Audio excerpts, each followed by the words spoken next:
Kuzu Zangpo. Welcome to Bhutan e-learning project. I am Yishi Chodin.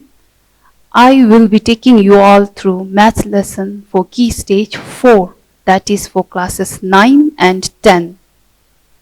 Today's topic is on linear inequalities. Under this topic, first thing we will learn how to define linear inequalities. Next, we will learn how to solve linear inequalities with one variable. Then we will learn how to graph linear inequalities with two variables. Finally, we will learn how to determine linear inequalities from the given graph.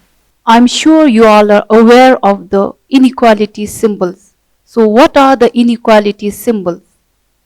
The inequality symbols are less than symbol, greater than symbol, less than or equal to symbol, greater than or equal to symbol. Shall we now define linear inequalities? An inequality which involves linear function is called linear inequality. But you must remember and understand that linear inequalities is not a function. Now we are going to learn how to solve linear inequalities with one variable. Can you all think of an inequality with one variable? Here I have mine. Plus 2x greater than 11. So here x is the variable. So the basic objective here is to determine the value of x which will satisfy this inequality. So how do we proceed further? So we proceed further like how we solve linear equation. So our aim is to isolate x variable. So the first step involved is 2x greater than 11 minus 5. The inverse of positive 5 is negative 5. Then in the next step, we will simplify what is on the right hand side. 11 minus 5, we get 6.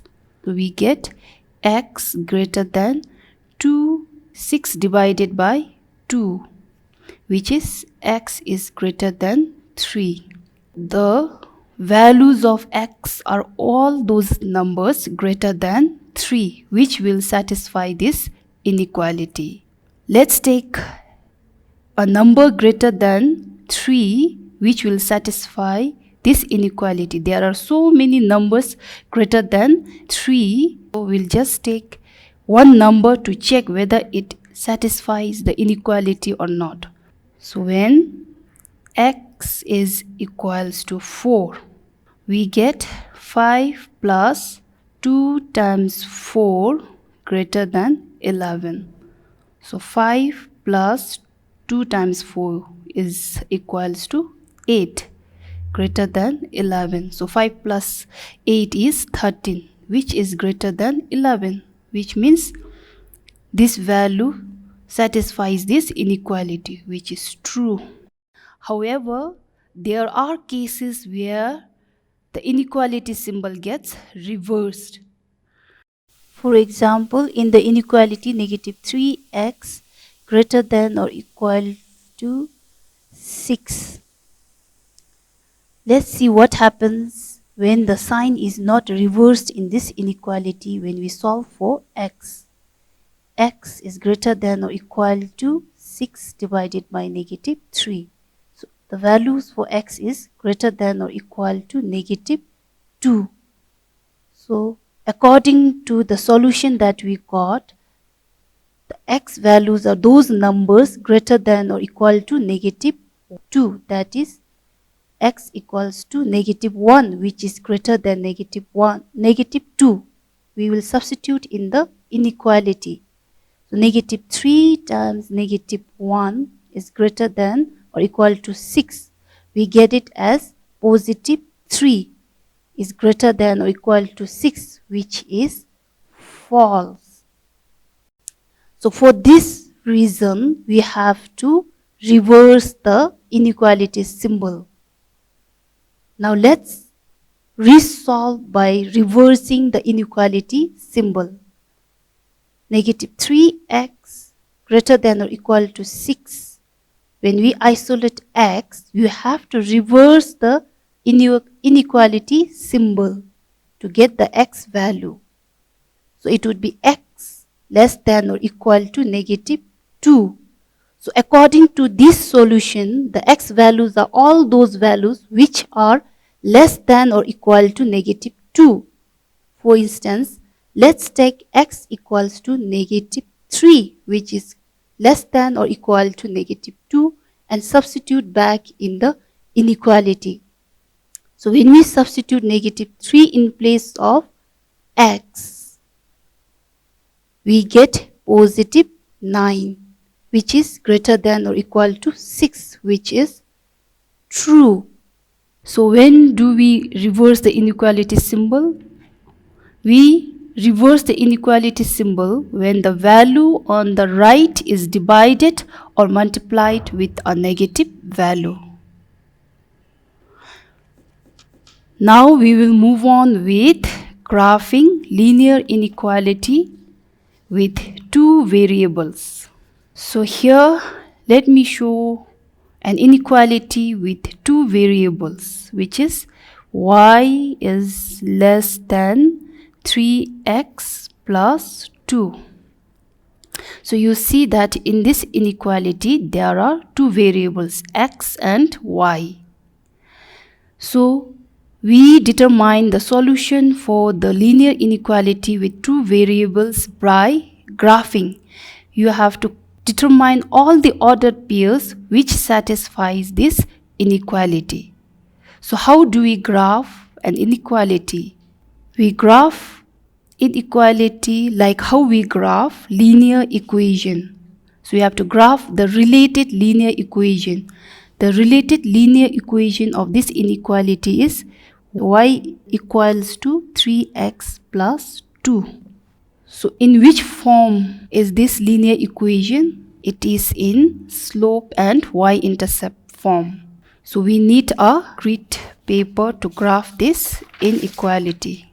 So here I have my graph with the axis already labeled.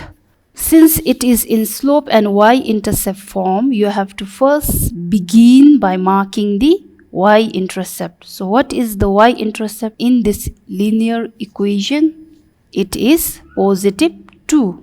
So you mark positive 2 on the graph. So this is our y-intercept. Now next, you have to check the slope. So what is the slope of this linear equation? The slope is equals to 3. So using this slope, you can mark few other points. So how do we determine the slope? It is rise over run. So our rise is 3 and run is positive 1. So we begin from y-intercept.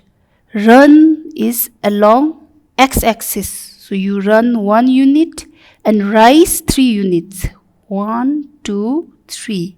You can mark few more points using the slope. Run 1, rise 3. 1, 2, 3.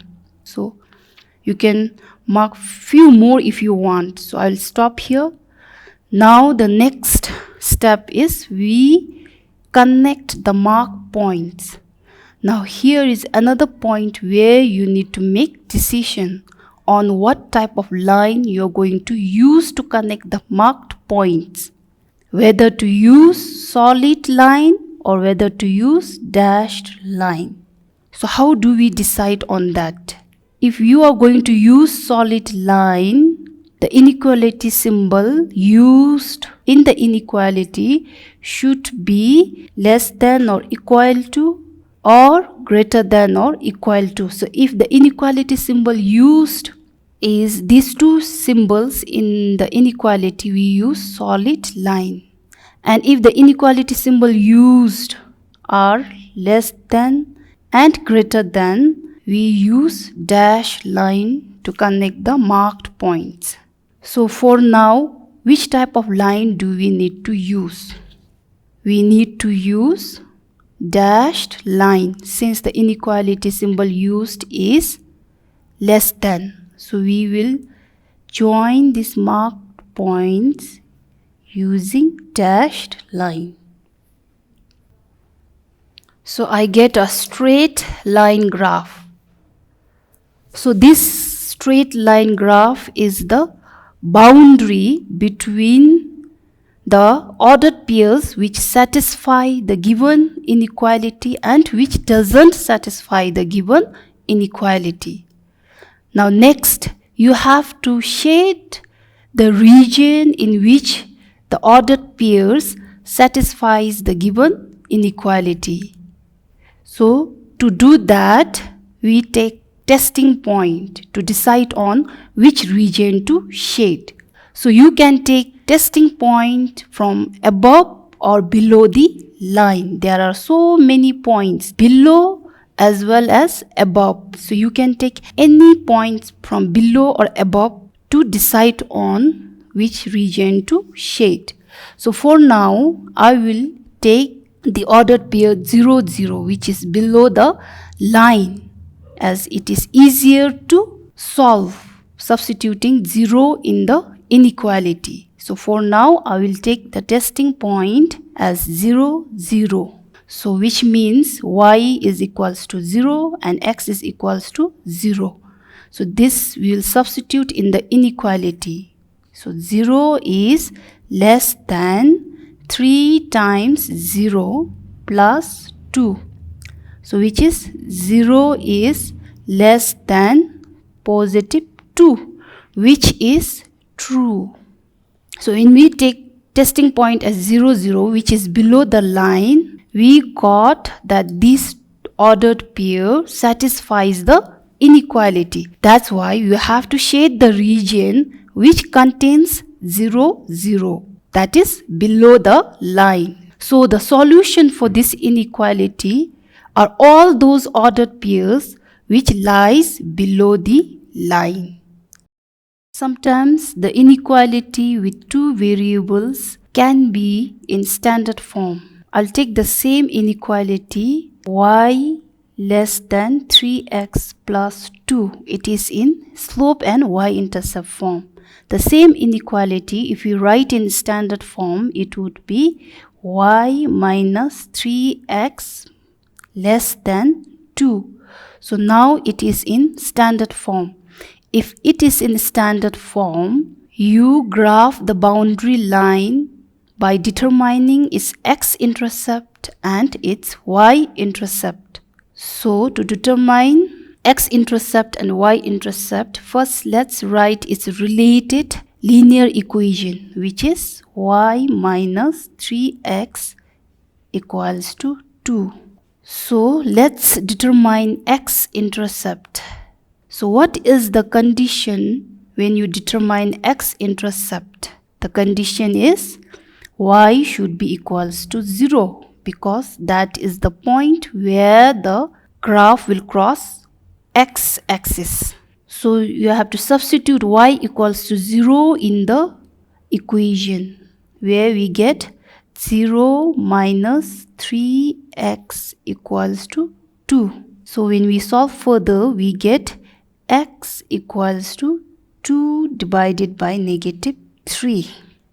So the coordinate of x-intercept is negative 2 by 3, 0. So if we change it into decimal, the value would be negative 0.67 then 0. So this is the coordinate for x-intercept.